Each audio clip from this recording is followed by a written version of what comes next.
नमस्कार दोस्तों, आप सभी का एक नई वीडियो में हार्दिक स्वागत है। आज की वीडियो में टॉप 10 मोस्ट इम्पॉर्टेंट सेलेक्टेड प्रश्न लेकर आए हैं और इस वीडियो में दो टॉपिक से हम कवर कर रहे हैं। एक तो हमारा एलसीएम से प्रश्न यहाँ पर लिए गए हैं, दूसरा इसमें दिया गया प्रॉफिट एंड लॉस से, जो भी मोस्ट इम्पॉर्टेंट जिसमें से बार बार प्रश्न पूछे जा रहे हैं उन्हीं प्रश्नों को इसमें शामिल किया गया है। इसके बाद पार्ट 1, 2, 3 जो भी हैं वो आते रहेंगे कंटिन्यू। आप लोगों को हमारे चैनल को विजिट करते रहें और इसमें टॉप सेलेक्टेड PYQ क्वेश्चन ही शेयर किए जाते हैं। तो चलिए वीडियो को स्टार्ट करते हैं। पहला प्रश्न लिया गया, यदि दो संख्याओं का अनुपात 3:4 है और उनका मासा 4 है, उनका लासा ज्ञात कीजिए। यह प्रश्न पूछा गया। अब देखिए यहाँ पर ऐसा प्रश्न होगा। अब यहाँ पर दो संख्याओं का अनुपात दे रखा है। माना कि पहली संख्या हमारी कितनी है, यहाँ पर देखेंगे ये अनुपात में, यानी 3:4 है। यानी दो संख्याओं का अनुपात कितना है, 3:4, और उनका मासा दिया गया यहाँ पर कितना, 4 दिया गया है। अगर हमें संख्याएं पता करनी है तो मासा से जब हम अनुपात को गुणा करते हैं तो हमें वो संख्या मिल जाती है। तो 4 से इसे 3 को गुणा करेंगे तो कितना आ जाएगा, 4 3 12। ये पहली संख्या मिल गई। दूसरी संख्या यानी अनुपात में दिए तो 4 चौके कितना हो जाएगा, 16। तो यहाँ पर मासा से हम अनुपात में दोनों को गुणा करेंगे। तो पहले वाले में गुणा किया तो 12 मिला, दूसरे वाले में गुणा किया तो 16 मिला। तो इस तरह से हमने दोनों संख्याएँ यहाँ पर निकाल ली। अब यहाँ पर देखिए मासा दिया गया है और लासा पूछा गया है। इसकी एक छोटी सी इक्वेशन है। पहली संख्या यानी दोनों संख्याओं का गुणनफल बराबर होता है दोनों संख्याओं, देखिए इसका एलसीएम, दोनों संख्याओं का एलसीएम होना चाहिए और दोनों संख्याओं का यहाँ पर एचसीएफ यानी कि मासा, तो लासा गुणे मासा के बराबर होता है। तो दोनों संख्याएँ हमारी यहाँ पर दी गई हैं। एक पहली संख्या 12 है, दूसरी संख्या हमारी यहाँ पर 16 है। बराबर में एलसीएम हमको निकालना है तो एलसीएम को ऐसे ही लिखेंगे। एचसीएफ कितना दिया गया है, 4। तो इस तरीके से लिख लेंगे। अब 4 से काट सकते हैं, 4 कम 4 और 4 चौके हो जाएगा 16। तो 12 चौक कितना हो जाएगा, तो आप बताएंगे 48 हो जाएगा। तो एलसीएम कितना हो गया, तो आप बताएंगे यहाँ पर 48। तो इस तरह से राइट आंसर हमारा कौन सा हो जाएगा, तो आप बताएंगे यहाँ पर ऑप्शन डी हमारा करेक्ट आंसर होगा। अगला प्रश्न लिया गया, यह भी PYQ प्रश्न लिया गया है। 3 संख्याओं का अनुपात 1:2:3 है और उनका महत्तम समापवर्तक 12 है। वे संख्याएं क्रमशः कौन सी हैं? अब ध्यान रखिएगा, हमने जैसा कि क्वेश्चन नंबर 1 में कहा था, जो भी अनुपात दिया जाए, अगर प्रश्न में मासा दिया गया है तो मासा से गुणा कर देंगे तो वास्तविक संख्याएं मिल जाती हैं। तो 12 यहाँ पर मासा है, अनुपात यहाँ पर दे रखा है, तो 12 कम 12 हो जाएगा, 12 दूनी 24 हो जाएगा, यहाँ पर 12 तियाँ 36 हो जाएगा। तो इस तरह से हमें पहली संख्या, दूसरी संख्या, तीसरी संख्या जैसा कि अनुपात में दिया गया उसी तरीके से हमने क्रमशः से निकाल लिया। यही हमारा यहाँ पर राइट आंसर होगा, क्योंकि यह केवल संख्याओं को पूछ रहा था। बहुत ही सिंपल सा प्रश्न 2021 में यह प्रश्न पूछा गया। ऑप्शन डी हमारा यहाँ पर करेक्ट आंसर दिया गया है। अगला प्रश्न लिया गया, एक वस्तु को 390 रुपये के विक्रय मूल्य पर बेचने पर 20% का लाभ प्राप्त होता है। उस वस्तु का क्रय मूल्य ज्ञात कीजिए। देखिए, जो भी यहाँ पर लाभ प्रतिशत दिया जाए या हानि प्रतिशत, ट्रिक हम उसी में लगाते हैं। तो ट्रिक क्या कहती है, यानी कि प्रॉफिट परसेंट या लाभ, इसमें देखेंगे हानि यानी लॉस परसेंट से हम लगाएंगे। तो 20% का यहाँ पर लाभ होता है। तो कितना परसेंट है, तो आप बताएंगे 20%। तो 20 बटा इससे हम 100 के रूप में लिख सकते हैं 20% को। अब यहाँ पर काट देंगे, 20 कम 20 लग जाएगा और 20 पंजे 100 हो जाएगा। नीचे की वैल्यू जो भी होती है वो हमारी CP कहलाती है, ठीक है। और ऊपर वाला हमारा यहाँ पर इंटरेस्ट कहलाएगा, यानी ब्याज कहलाएगा, ठीक है। तो 20% यहाँ लाभ हो रहा है, लाभ हमारा ब्याज ही होता है। तो यहाँ पे देखेंगे CP यानी कास्ट प्राइस यानी क्रय मूल्य, और SP यानी सेलिंग प्राइस। अब देखिए 5 की वस्तु थी, उस पर लाभ कितने का और 1 का हो रहा है। ऊपर कितना है, 1, ये प्लस में है, प्रॉफिट हो रहा है। लाभ तो जोड़ देंगे इसमें, तो कितना हो जाएगा, यहाँ पर 6 हो जाएगा। तो 5 की चीज़ को अब 6 में बेचा जा रहा है। और वास्तव में देखा जाए तो बेचा कितने पे जा रहा है, 390 रुपये में, यानी 6 यूनिट, ये इसकी वैल्यू कितनी है, 390 है। तो ये कितने गुना है, तो ये पता करने के लिए हम इस यूनिट से 6 से इसको भाग देंगे। तो 6 छाक 36 लग जाएगा, बचेगा कितना, 3 6 पंचे 30, यानी 65 गुना है। तो 6 और 65 का गुणा करेंगे तो 390 मिल जाएगा। तो ये 6 जो है 65 गुना है। तो यहाँ पर 5 यूनिट को भी हम 65 गुना कर देते हैं, तो हमारा राइट आंसर आ जाएगा। पचम 25 के 5 हो जाएगा, बचेगा 2, 5 छक्का 30 और 2 कितना हो गया 32 हो जाएगा। तो 325 यहाँ पर हमारा करेक्ट आंसर होगा। राइट आंसर क्या दिया गया है तो आप बताएंगे ऑप्शन सी हमारा यहाँ पर करेक्ट आंसर दिया गया है। अगला प्रश्न लिया गया, एक वस्तु को 2332 रुपये में बेचने पर किसी व्यक्ति को 12% की हानि हुई है। अब देखिए यहाँ पर हानि हो रही कितने की, तो आप बताएंगे 12% की। वस्तु का क्रय मूल्य कितना होगा। देखिए यहाँ पर 12% की हानि हो रही है, तो इसे लिख सकते हैं 12 बटा कितना 100 लिख सकते हैं। ठीक है, तो यहाँ पर अब हम 4 से इसे काट देंगे, 4 तियाँ 12 और 4 दूनी 8 और 4 पंचे 20। हमने कहा था नीचे वाली वैल्यू सदैव हमारी CP कहलाती है, तो CP कितना हो गया तो आप बताएंगे 25 हो गया। अब यहाँ पर हानि हो रही है, यानी ऊपर जो भी वैल्यू जो आई है ये हमारी हानि को दर्शाती है, तो 25 में से 3 को माइनस करेंगे तो कितना मिलेगा हमें 22 मिलेगा। ये हमारा सेलिंग प्राइस हो गया। तो यहाँ यूनिट में आता है, CP हमारा यानी क्रय मूल्य कितना है 25 यूनिट है और विक्रय मूल्य कितना है 22 यूनिट है। वास्तव में देखा गया यहाँ पर 2332 रुपये में बेचने पर, तो यानी 22 यूनिट ये किसके बराबर है तो आप बताएंगे 2332 के बराबर है। अब ये कितने गुना है तो ये पता करने के लिए 22 से हम इसको भाग करते हैं। तो 22 से जब इसको भाग देंगे तो यहाँ पर कितने गुना है वो निकल आएगा, तो यहाँ पर 106 आएगा निकल करके। 22 छक्का पड़ेंगे यानी इन दोनों का जब गुणा करेंगे तो यहाँ पर आपको देखने को मिल जाएगा 2332। तो यहाँ पर पूछा गया था इसका क्रय मूल्य, तो क्रय मूल्य भी यहाँ पर जब ये 106 गुना है तो यहाँ पर यह भी 106 गुना हो जाएगा। ठीक है, तो 25 और 106 का जब गुणा करेंगे तो हमें मिलेगा 2650 देखने को मिल जाएगा, यानी 2650। तो ध्यान रखिएगा ऐसे प्रश्नों को आप बहुत ही सटीकता से सॉल्व करें, बहुत ही आसानी से सॉल्व कर सकते हैं। मान लीजिए यहाँ पर नहीं कर पा रहे हैं तो ऐसे लिख सकते हैं, यहाँ पर 22 यूनिट बराबर है 2332 के, 1 यूनिट बराबर किसके है तो यहाँ पर 2332 को डिवाइड कर देंगे 22 से, तो 11 दूनी कितना होता है तो आप बताएंगे 22, और 11 दूनी 22 हो जाएगा, 11 कम 11 और 11 दूनी 22, 2 कम 2 लग जाएगा, 2 कम 2, 2 छंग 2 जीरो और 2 छंग 12, 106 आ गया। 1 यूनिट बराबर कितना हो गया 106, वही यहाँ पर होगा 22 यूनिट का मान कितना हो जाएगा तो 106 से गुणा करेंगे तो इतना आ गया। ठीक है, तो ये बहुत ही सिंपल से प्रश्न होते हैं, इन्हें बहुत ही आसानी से सॉल्व कर सकते हैं।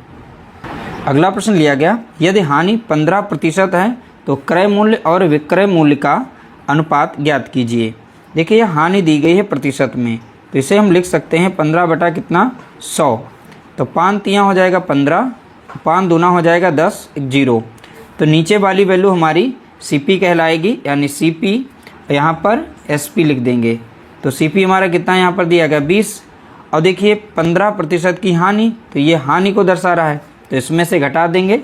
अब 17 पे बिक रही चीज़, 20 की चीज़ को 17 में बेचा जा रहा है। ठीक है, अब देखिए यहाँ पर अनुपात पूछा गया था, तो क्रय मूल्य और विक्रय मूल्य का अनुपात, तो क्रय मूल्य यहाँ पर दिया गया 20 और विक्रय मूल्य कितना है 17, तो अनुपात लगा दीजिए, यही इसका अनुपात यहाँ पर होगा। तो इस तरह से राइट आंसर हमारा हो गया, ऑप्शन डी हमारा करेक्ट आंसर होगा।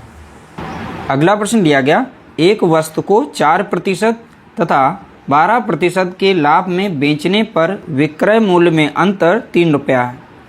दोनों विक्रय मूल्यों का अनुपात, अब देखिए दोनों विक्रय मूल्यों का अनुपात पूछा गया है यहाँ पर। हम देखिए यहाँ पर मान लेते हैं CP इसका था कितना 100% था।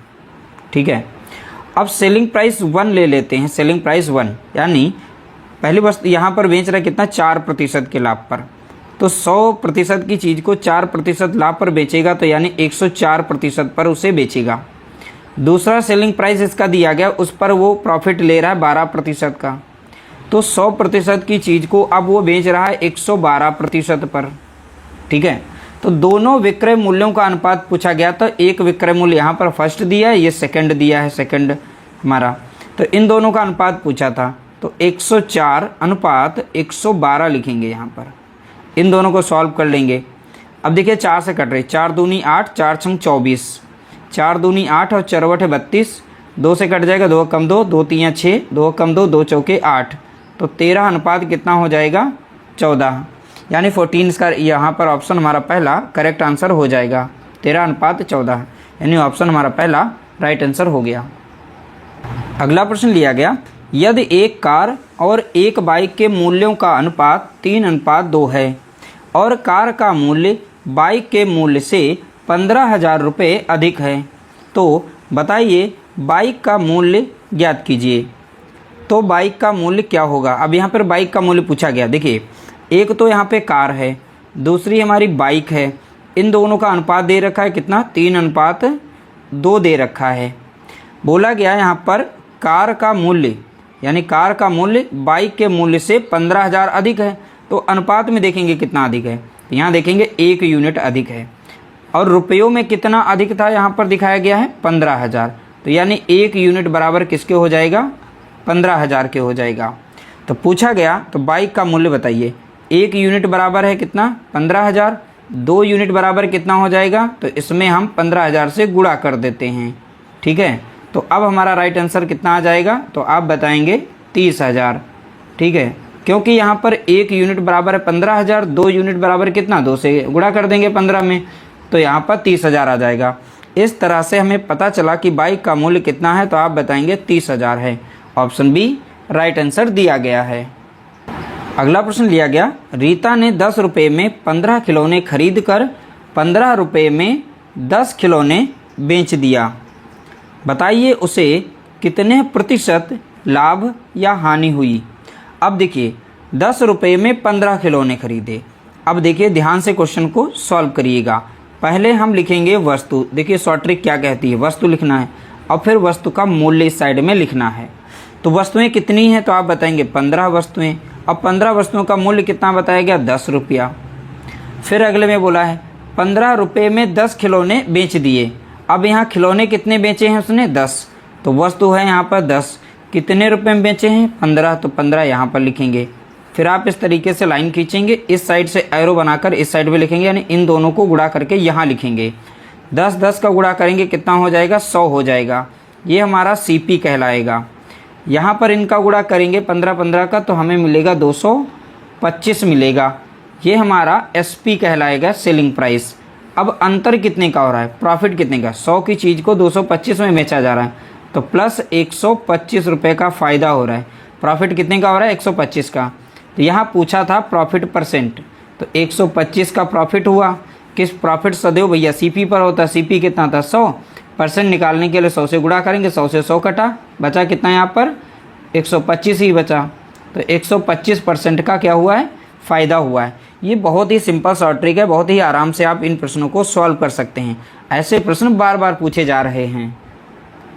अगला प्रश्न लिया गया, सुनीता ने 80 टॉफ़ियाँ 5 रुपये में 4 के भाव से खरीद कर 4 रुपये में 5 के भाव से बेच दिया। बताइए उसे कितने प्रतिशत लाभ या हानि हुई। Question number same to same 8 की तरीके से क्वेश्चन नंबर 9 लिया गया है। यहाँ पर 80 टॉफ़ियों से हमको कोई लेना देना नहीं है। ध्यान रखिएगा, पहले वस्तु लिखनी है, फिर वस्तु का मूल्य लिखना है। तो वस्तुएं कितनी हैं? 5 रुपये में 4 के भाव से, तो 4 यहाँ पर वस्तु हैं। इनका मूल्य कितना बताया गया? 5 लिखा है। खरीद कर 4 रुपये में 5 के भाव से बेचा, यानी 5 वस्तुएं हैं। इनका मूल्य कितना बताया गया? 4। हमने कहा था अपनी तरफ पहले नंबर पर लाइन को खींचना, इनका गुणा करना है। 5 25 हो जाएगा, यहाँ पर लिखेंगे। यहाँ पर हो गया CP, इनका गुणा करेंगे 4 चौके कितना हो जाएगा? 16। ये हो गया SP यानी विक्रय मूल्य। इन दोनों का है यहाँ पर अंतर देखेंगे। अंतर कितने का आ रहा है? 9 का। तो यानी कि देखिए 25 से 16 में बेचा जा रहा है, तो 9 का यहाँ पर लॉस हो रहा है। हानि कितने की हो रही है? 9 की। तो यहाँ लॉस परसेंट बताना था हमें। 9 का लॉस हुआ। ठीक, किस पर हुआ? तो आप बताएंगे 25 पर, यानी 25 का CP था और इंटू कर देंगे यहाँ पर 100।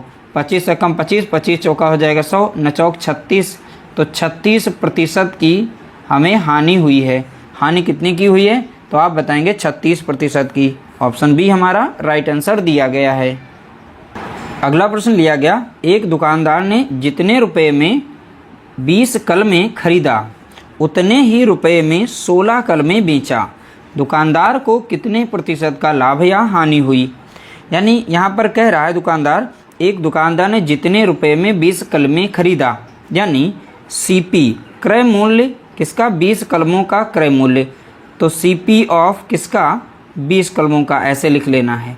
अगर हिंदी में लिखना चाहते हैं तो 20 लिखना है कलम का क्रय मूल्य, क्या लिखेंगे क्रय मूल्य, बराबर किसके है 16 कलमों में बेचा, लिखा 16 कलमें बेचा तो 16 कलमों का विक्रय मूल्य, ऐसे। तो सेम टू सेम इंग्लिश में हम लिख रहे थे उसी तरीके से, तो यहाँ विक्रय मूल्य हो जाएगा। तो चलिए इंग्लिश में ही लिखते हैं, तो सीपी गुणा 20 कर देंगे, यहाँ पर हो गया बराबर में एसपी यानी विक्रय मूल्य कितना 16 पेनों का विक्रय मूल्य हो गया। यहाँ पर सीपी अपॉन में एसपी कर देंगे, ठीक है। यहाँ पर बचा कितना 16 और इधर गुणे में था, इधर आ जाएगा भाग में।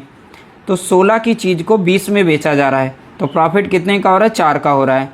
तो यहाँ पूछा गया प्रॉफिट परसेंट, तो प्रॉफिट को सदैव ऊपर लिखेंगे 4, किस पर हो रहा है सीपी पर, सीपी कितना दिया गया 16, तो 16 पर हो रहा है, तो यहाँ पर लिखेंगे 100, 4 कम 4 लगेगा, 4 चौके 16, 4 कम 4 और 4 से 100 को भाग देंगे 25%, ठीक है। तो प्रॉफिट कितने का हुआ है, तो आप बताएंगे 25% का। इस तरीके से हमने टॉप 10 प्रश्नों को सॉल्व किया। उम्मीद करते हैं आज की वीडियो में आप लोगों को बहुत से ये छोटे छोटे शॉर्ट ट्रिक जो दिए गए हैं बहुत ही सिंपल तरीके से समझ में आए होंगे। वीडियो अगर अच्छा लगा है तो प्लीज़ लाइक कर देना, शेयर कर देना।